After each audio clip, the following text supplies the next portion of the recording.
Let's play a game. Let's play a game of can I charge more? Yes or no. So the brand wants you to create content and you're interested. Now, let's talk dollars. Here are some ways you can charge brands more because we're not leaving a dime on the table in this era. Disclaimer, I am not a lawyer and I have zero legal background, but these are just my experiences with the many brands that I've worked with over the last 4 years. I would love it if you shared your experiences. My hopes is really to create a community and start an open conversation and create some industry standards because the influencer marketing industry is very, very new. And I'm realizing that if you aren't careful, you will easily be taken advantage of. But before we even get started, I need to introduce myself. I'm Whitney. I'm digital content creator and social media consultant. I share faith, business, lifestyle content. Hit the subscribe button. And if you're visiting here from Instagram, drop a heart in the comment section because they're my girls. So let's play a game of can I charge extra, yes or no. So here's the scenario. A brand reaches out and they say, hey, we want you to post about our product.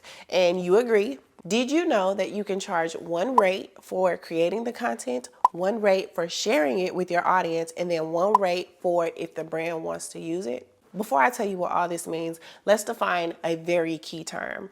What are usage rights? This is the permission that the content creator grants the brand regarding how they can use the content.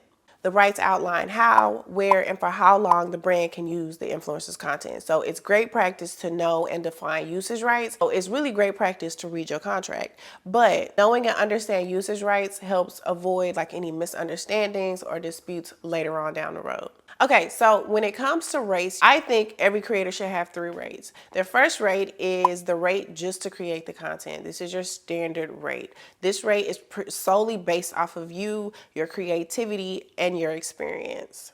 Obviously, if you have more experience or you're super duper creative or you have maybe experience in photography or videography or editing, then you are able to charge a bit more because you have experience in this area and you can deliver. And then the second rate is the rate to share the content with your audience. This is based off of something totally different. This is based off of your influence, how many followers you have, your engagement.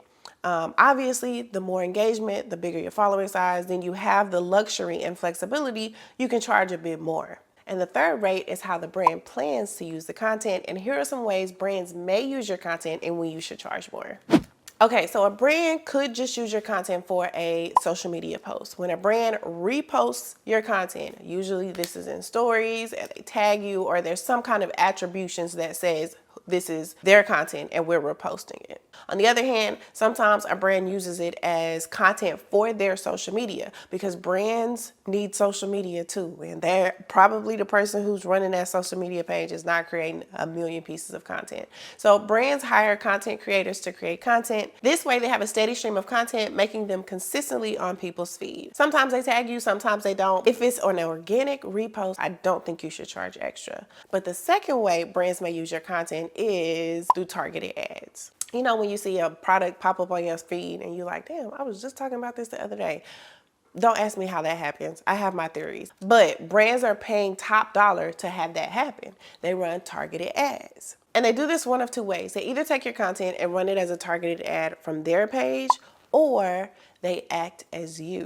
This is called a whitelisting or sometimes referred to as a dark post. This is where you give a brand permission to post as you. You've seen this. We've all seen it on social media. Maybe we didn't know that that was what was happening. But the craziest part about running ads though is that brands can get super specific on who they want to target. So imagine if they post as you and they target a group of people that is most likely gonna relate to your content. And this is based off of certain demographics like their age, their ethnicity, their location, or even their search history. Now they have the right voice, you and your content, to speak to that demographic of people, and they may not normally be able to reach that demographic of people. So you better charge extra for this. Think about it. What pops up on your feed? People that look like you, people that think like you, they talk like you, they have the same interests as you. Instagram sells your social behavior to brands who then strategically place products right on your feed. Once you realize this as a creator, use it to your advantage. If you made it this far in the video, that means you like it. do you mind hitting the like button for me? It helps me create more content and better content just for you. All right, moving right along. So the third way a brand may use your content is for digital and print material. So digital materials include like email. They may throw your content in the email or on their website. We've seen Target do this. Or for educational material, I've seen brands stick stellar content as inspo in a campaign brief. So these are all ways that the brand may plan to use your content. And then there's print materials, which means they just print it, like on flyers or inserts or on packaging, or I've seen magazines and store displays. So these are just some places you are able to charge more. So the key to really nailing usage rights is to stick to a duration, okay? Yes, brand, you can use this content, but you can only use it for a certain amount of time. Usually brands will request it for a certain amount of time. Maybe they only want it for 30 days. Maybe they only want it for 60 days. But the real tea lies and when the 30 days are up. And if you'd like to use it for an additional 30 days, then run me some more money. You will find brands ask for content in perpetuity. Perpetuity just means they want it forever. Yeah, so I would stay away from perpetuity. But I just wanted to give you the tea on where you can charge brands more outside of just how much it costs to make and post the content. I do want to mention before I let y'all go that I've noticed very little flexibility with influencer platforms. Influencer platforms are basically like the middleman, and they connect content creators to brands. If you're just starting out, I highly encourage you to join my favorite influencer platforms. I have a list in the description box. It's free, grab it. But anyway, when you sign up for these platforms, some require rights and usage to any content that you created through their platform. So check the terms and conditions, but I did want to throw that out there. But that's all I have for you today. Thanks for stopping by. If you're looking for guidance through your content creating journey, then this is the place for you. Hit the subscribe button. Peace.